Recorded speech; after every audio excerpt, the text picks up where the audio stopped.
Okay, welcome to the 31st episode of the Mayor's Mixtape. Afternoon edition. Mm-hmm.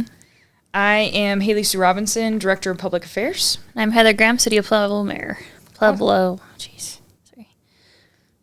We're still in Pueblo. It's the afternoon, but we're still in Pueblo. Okay. Pueblo. Okay. I added like 2 L's and 3 O's. We've had our coffee already. You can tell it's afternoon. Yeah. We're ready to go. We're ready. Okay, don't forget, you can email us your topic suggestions or questions, mayor@pueblo.us, and you can find this podcast on Apple, Spotify, YouTube, Buzzsprout, wherever you get your podcasts, and you can also watch on Channel 17. So, Mayor, last week we talked quite a bit about the budget, and I thought one thing in particular that might be helpful for folks to understand is the capital improvement project budget. Yep. And this is something that's also come up quite a bit in your town halls, so I thought maybe we could dig into that a little bit this week. Can you explain how some of these capital improvements are brought forward, or how or why they're approved? Sure. So starting, how do we pay for these capital projects, right? Okay. So in previous years, when the city had taken in a lot of money during COVID, we had lots of money that was spent in capital. So roads, right, at least $10 million a year in roads, and up to 20 and 30 million in capital, just over all different infrastructure projects throughout the city. Last year and this year, we've used a specific fund. So per the half-cent sales tax ballot measure ordinance, the city can use the interest that is made every year off of the balance of the half-cent sales tax for capital improvement projects. So it's about $3.5 million a year that we used last year, and that it's going to be slated for 2026's budget without using any additional general fund dollars in those capital lines.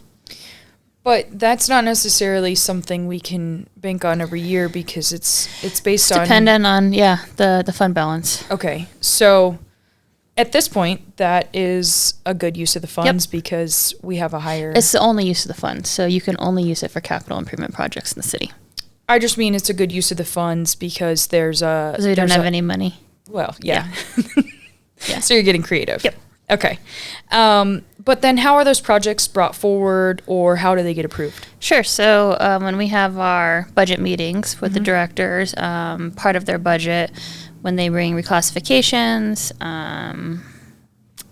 operating projects that they're going to need in their budget for the next year, they also bring a list of capital improvement projects. Okay. So each department is kind of different, right? So our smaller departments, like our city clerk's office or our municipal court, their capital improvement requests are very small. It might be last year we purchased a car for municipal court because their car that they were using to transport individuals was very old. So that was a capital request that came through that I okayed through the budget process. So you see the larger capital asks from Public Works, right? All the roads, all the infrastructure. You see a large number of capital improvement asks from the Parks Department, but the city also receives about $1.4 million every year from lottery funds. Oh, sure. From the state. And those dollars can only be used for park-specific things. So we like to use the $1.4 million for capital for our parks every year. So that really frees up the $3.5 million to be used mainly for infrastructure projects.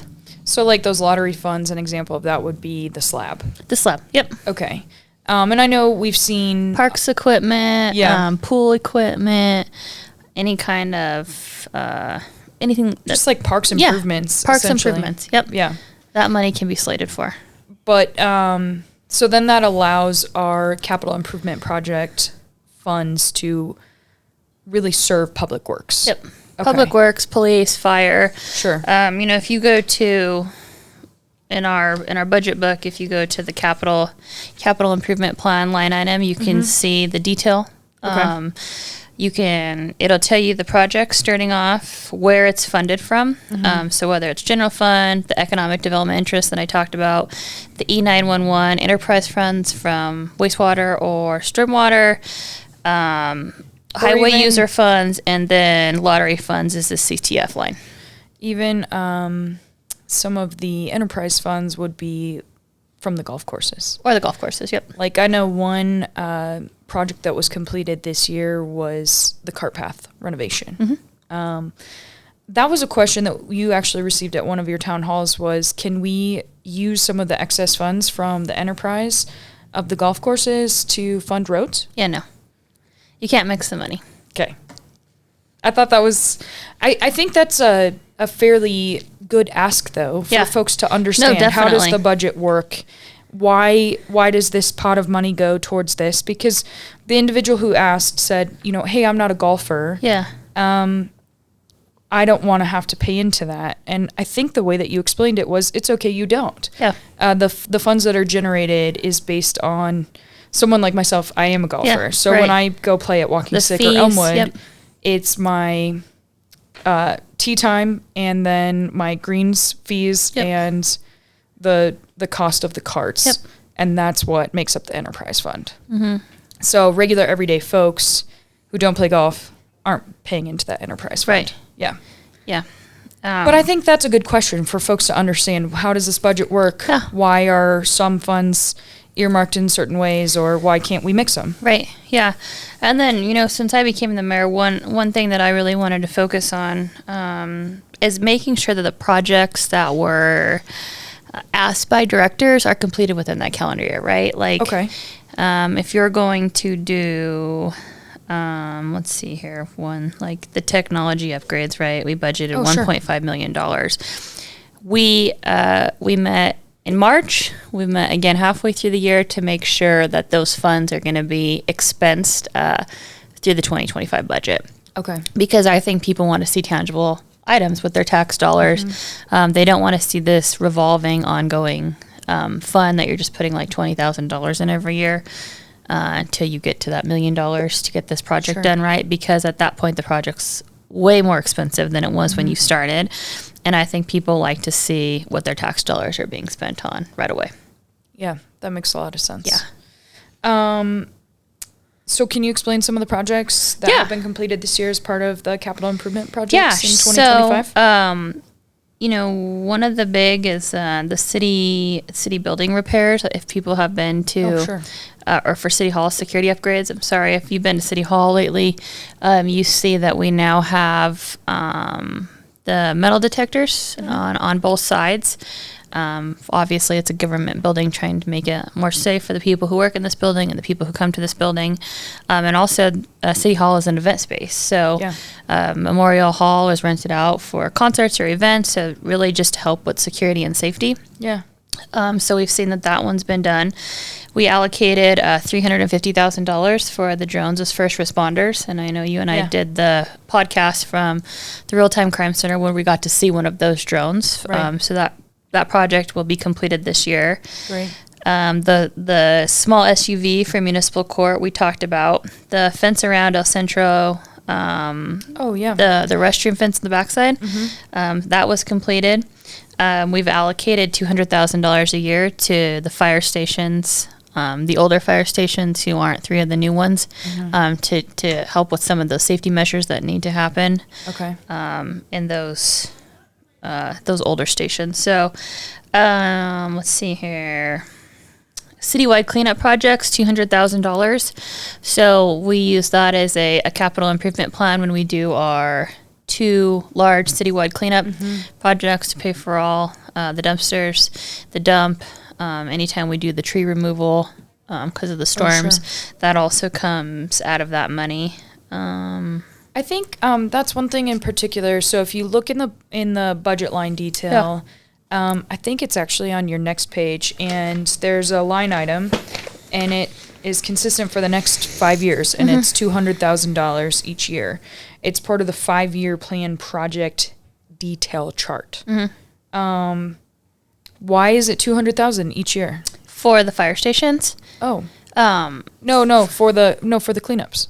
Oh, for the cleanups. I think that's just so it remains consistent and right, on the so books? that we know that we want to allocate taxpayer dollars Got it. to help clean up the city. So And those are specific to, like, what we normally have is May and October. So Yep. we have one coming up next month. So essentially that just lets folks know, hey, this isn't a one-time Right. or 1 year Yep. project. This is an ongoing project, which will be completed each year. We'll Yeah. spend $200,000 each year, but we'll do it for the foreseeable future. yeah, until the community's clean. Okay, cool.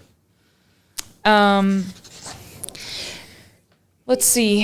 You can see, like, you know, when you go through this, you can see all the budget requests, right? So Yes. the ones that were unfunded, obviously because the dollar amount was too large, Sure. or there was something else that came from that department that was more needed in the Sure, immediate higher future. priority. Yeah, but they put all their projects for a 5-year, and that's what we submit. And I think one thing that's important for a lot of folks is if they don't have a in-hand Yeah. budget book like what we Most have. people don't, yeah. Right. You can find it online. And actually,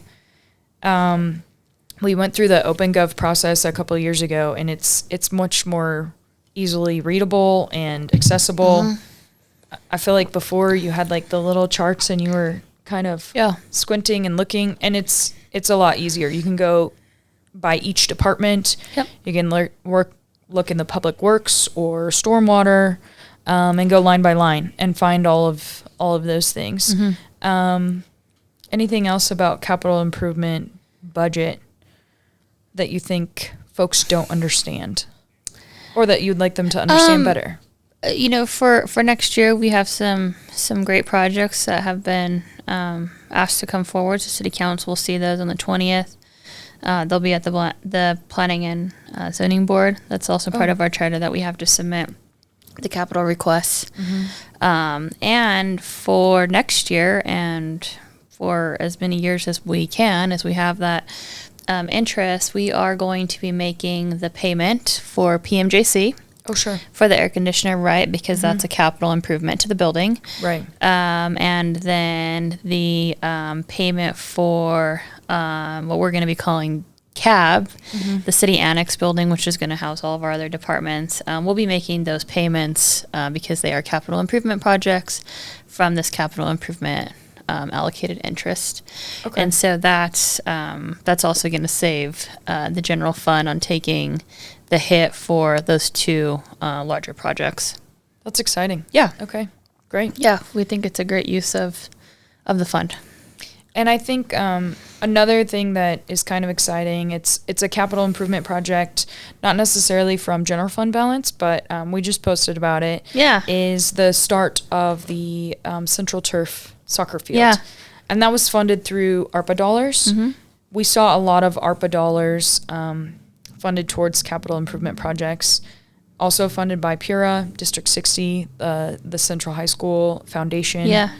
But that's finally started. Finally underway, yeah. The cranes are there, moving the dirt. Hopefully they're going to finish that project by the end of the year. So I was super excited, and thanks to the authority and District 60, it was a 3-way split, led by TJ Tebow. Yeah. You know, he came in and knocked on all of our doors and essentially said, how can we get this project done? I think it's a great addition to the area, and it's going to be a multi-turf field, so it can be used by anybody in the community.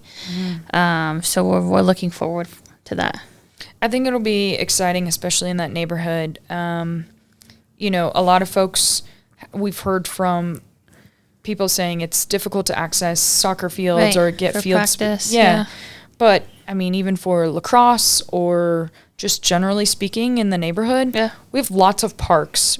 However, we don't have lots of turf fields. And I think that's a unique addition to the area. And I'm excited to see it come to life. Yeah. So, looking forward to seeing that completed. It will be great. Yeah. Okay. We have some upcoming events. This Thursday, October 2nd at 5:30, you will be joining Commissioner Swearingen DA Beauvais, Sheriff Lucero, and Chief Noller for Public Safety and Crime at the Sangre de Cristo Arts Center. Yeah, city was asked to come and talk about public safety, and especially public safety in schools. And, you know, what we do as the police department with our SROs, what schools they're in, how we decide what schools. That's really the focus that the commissioner asked us to come talk about. Cool. I think that'll be exciting. And that's open to the public. Open to the public. 5:30, Art Center. Great. Also next week, you have another town hall, CSU Pueblo.